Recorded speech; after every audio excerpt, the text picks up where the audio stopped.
Krishna. Hello, everyone. Welcome to episode 5 of Nourish Your Devotion. It's been a little bit, but we're going to start back up and really dive into some Gita and how it can really be practical in our life. So let's just get going here. We're going to pull our card, our inspirational quote. Excuse me. Quote. It says, "Happiness comes not by maximizing your possessions, but by minimizing your attachments." What's your original or your initial thought when you hear this? Happiness comes not by maximizing our possessions, but by minimizing our attachments. Yeah, it really applies to the fact that we can have so many different wealth, how much things, but do they really make us happy?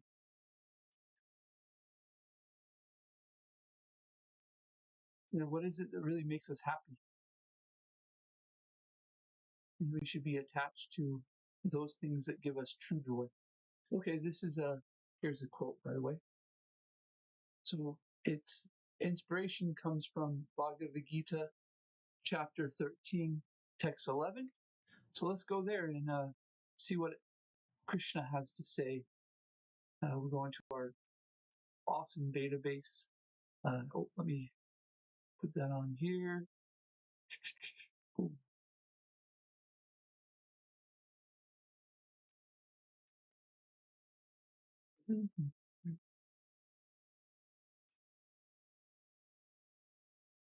Now, the database where we can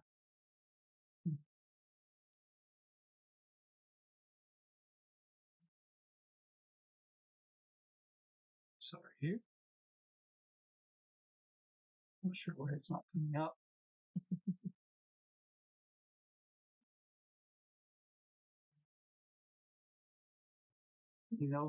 Technology always makes everything easier, right?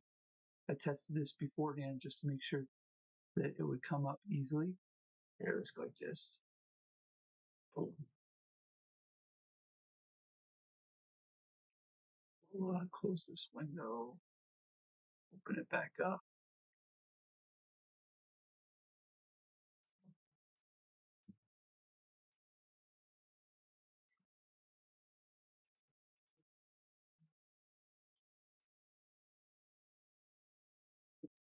Bhagavad-gita, sorry about this.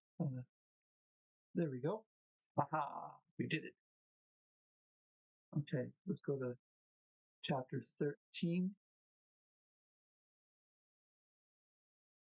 Nature, the Enjoyer, and Consciousness is the title of this chapter. And we go to text 11. Okay. Oh, it's a big long one here. So we got a couple of these verses that are connected together. So let's read the translation. It's right here. Humility, pridelessness, nonviolence, tolerance, simplicity, approaching a bona fide spiritual master, cleanliness, steadiness, self-control, renunciation of the objects of sense gratification, absence of false ego, the perception of the evil of birth, death, old, and disease, detachment, freedom from entanglement with children, wife, home, and the rest, even mindedness amid pleasant and unpleasant events, constant and unalloyed devotion to me, aspiring to live in a solitary place, detachment from the general masses of people, accepting the importance of self-realization and philosophical search for the absolute truth. All these I declare to be knowledge, and besides this, whatever there may be is ignorance. Wow, what a translation here, right? So let's remind ourselves what the inspirational quote: happiness comes not by maximizing our possessions, but by minimizing our attachments. So what in this translation hits there? So we got freedom from detachment, it says, freedom from entanglement, evil-mindedness, aspiring to live in a solitary place. detachment from the general mass of people. A lot of interesting things. Let's go into Srila Prabhupada's purport and see if we can pull out some more interesting things about this quote here. The process of knowledge is sometimes misunderstood by less intelligent men as being the interaction of the field of activity. But actually, this is a real process of knowledge. If one accepts this process, then the possibility of approaching the absolute truth exists.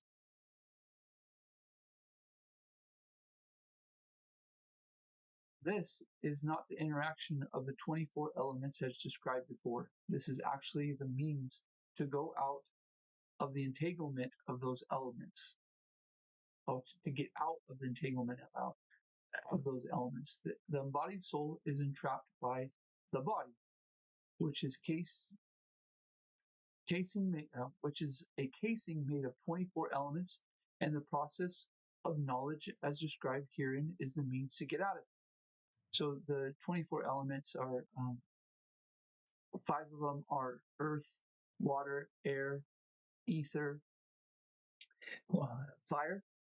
So there's a 5. Here we have 3 other more subtler elements, which is the mind, intelligence, and false ego. And so that's 8. You could, if you wanted to get a little bit more if you wanted to find all 24 of them, read the previous texts of Bhagavad Gita, and then you have all 24. But these are some of the main ones, right? The process of knowledge described here in the means to get out of it. Of all the descriptions of the process of knowledge, the most important point is described in the first line of the 11th verse. Mai chana yogena bhaktir avyabhin charini. The process of knowledge terminates in unalloyed devotional service to the Lord. So if one does not approach or is not able to approach the transcendental service Lord, then the other 19 items are of no particular value. If one takes the devotional service in full Krishna consciousness, the other 19 items automatically develop with him, as stated in the Srimad Bhagavatam. Yasyatsti bhaktir bhagavati akinchan sarvir gunas tatra samasyate suraha. All the good qualities of knowledge develop in one who has attained the stage of devotional service. The principle of accepting the spiritual master, as mentioned in the 8th verse, is essential. Even for one who takes the devotional service, it is most important. Transcendental life begins when one accepts a bona fide spiritual master. The Supreme Personality of Godhead, Sri Krishna, clearly states here in this process of knowledge is the actual path. Anything speculated beyond this is nonsense.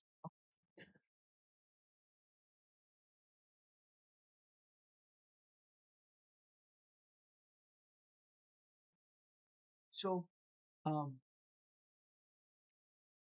when we speak about happiness, we're hearing from Bhagavad Gita here that there's these 24 elements of the material nature. And the thing about material elements is they're not of the quality that really interests us. See, as spirit souls, we have a certain quality of interaction that really makes us happy. You probably can understand that in your life. Like, for instance, let's just say when we take out the garbage, it's not exactly that activity which really excites us. But then we might be very attracted to things like sports. And so when we get on the baseball field or the football field, then we feel like, wow, this is a higher quality of activity that really makes me happy. So just in material life, we have an understanding of there's certain interactions that are of a higher quality of interest into us, and there's activities that are lower quality interests. So being that we are a spirit soul, Srila Prabhupada says the embodied soul. So we're not this body, we're the spirit soul.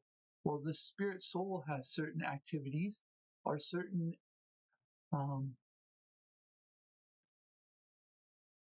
certain activities that, well, let's just say, okay, what would be more important to say is they have certain activities that are of a certain quality that really makes us happy. And that quality is when it's connected to spiritual energy and not material elements. So a good question would be, well, what makes something a material element and what makes something a spiritual element? Well, let's first go to the fact that there's three different energies of Krishna. There's the spiritual energy, then that's the spiritual elements. We have the material energy, material elements, and then we have a marginal element. And the marginal element is the spirit soul. And so this spirit soul can either be in spiritual energy or material energy. It's marginal, meaning that it can be in one or another. So spiritual energy is that which is connected to the Supreme Personality of Godhead. And material energy is that which isn't connected to the Supreme Personality of Godhead, which is funny because everything is connected to him to a way. But the fact is that that knowledge or that quality of interacting with the energy isn't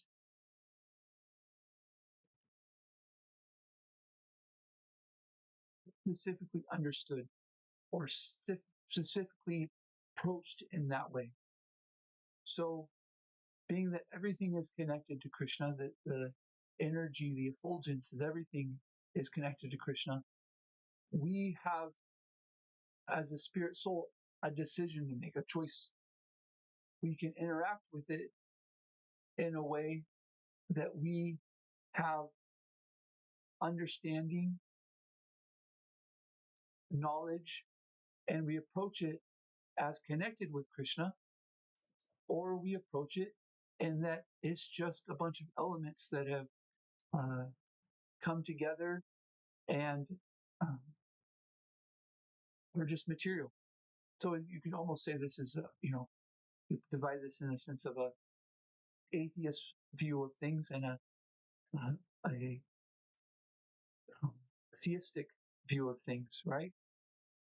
In theistic view, we understand that there's a supreme person and he's behind everything, and he's, it says in the Bhagavad-gita, Ham Sarvasya Prabhu. He says, I'm the source of all spiritual and material worlds, Krishna says. And the atheist thinks that it's just a clump of matter that happened to come together. And so things are just happening because of the coincidence of these things coming together. And so that specific approach determines how the elements react to us. And when we react to the elements in a sense of it's just material nature, then it acts in the material nature. And if we approach it that it's part of Krishna, if it's part of the Supreme Person, then it interacts with us in that way.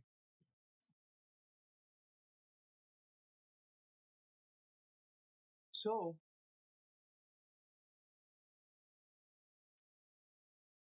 the point I was getting to that we were speaking about is that when we approach activity, we approach nature in a way that is of a material nature, then it's no longer pleasing to the spirit soul. We actually disconnect from the spirit soul. We disconnect from who we truly are, and that just never amounts to happiness. Specifically because the nature of spirit is that it's Satchit Ananda, meaning it's eternal, uh, full of bliss, and full of knowledge. Um,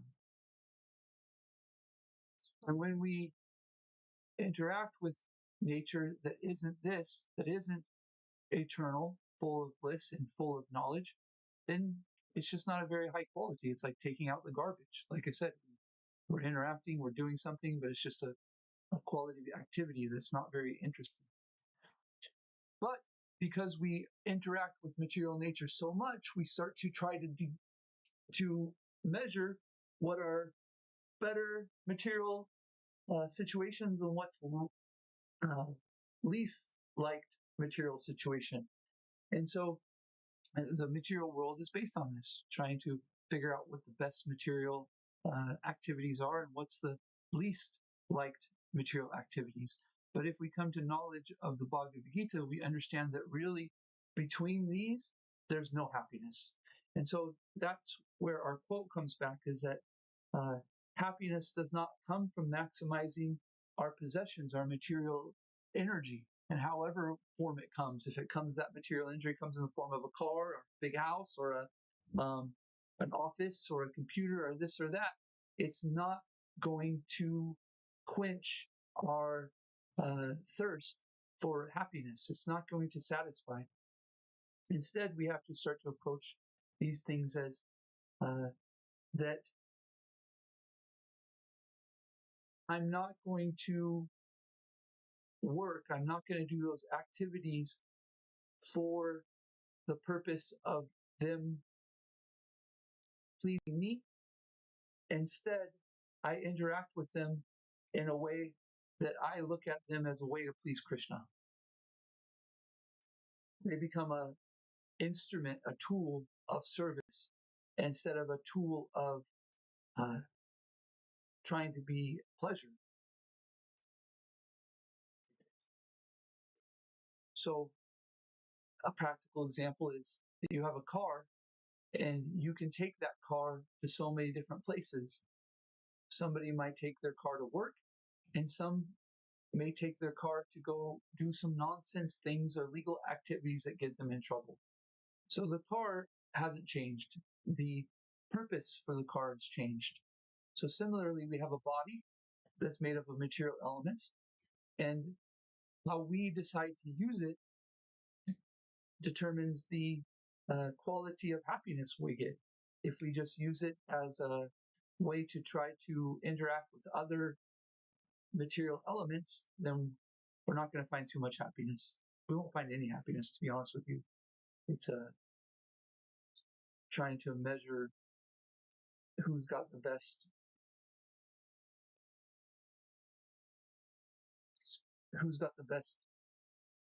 uh, plot in a garbage dump. You know, this corner is the best garbage dump. No, this corner is better. No, that person has got the better corner, and I want it. You know. But if we use this body for the pleasure of the Lord, then we stop working unnecessarily. We stop working for things that just aren't going to make us happy. We start to condense our activities in a way that they become for the purpose of pleasing the Lord.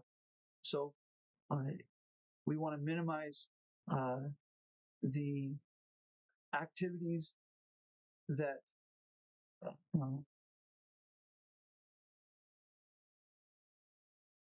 bind us more to focusing on how to create more material possessions, as the quote said, and we want to move towards what is necessary to maintain my life in a way that I can do those activities which connect me with the Lord the most. So that's how we minimize our material attachments and we maximize our spiritual attachment. Okay, so I'm going to end there. If you have any questions, please go ahead and write them in the YouTube video, and I'll answer them. I'll take a look and see if there's any questions. We're going to try to do this more often. We're going to try to, when you do something, you're riding a bike, it's really awkward, you're not very good at it. But once you continue to get on the bike and continue forward, you get more comfortable on it. And then when you get more comfortable on the bike, then you can do even cooler things, right? You can do jumps or this or that. So similarly, we're trying this Nourish Your Devotion for encouraging people to read Bhagavad Gita, not just read it, but really get something out of it that they can take action in their life that's practical, so that it really becomes real in their life. It's not just a book that's set on your desk or in your library, and it's a spiritual book, but how does it interact with your life? So we'll just keep on uh, getting back on the bike, keep on doing these episodes, and I have a feeling we'll progress. We'll make progress. Okay. Hare Krishna. Thank you all so very much. Goodbye.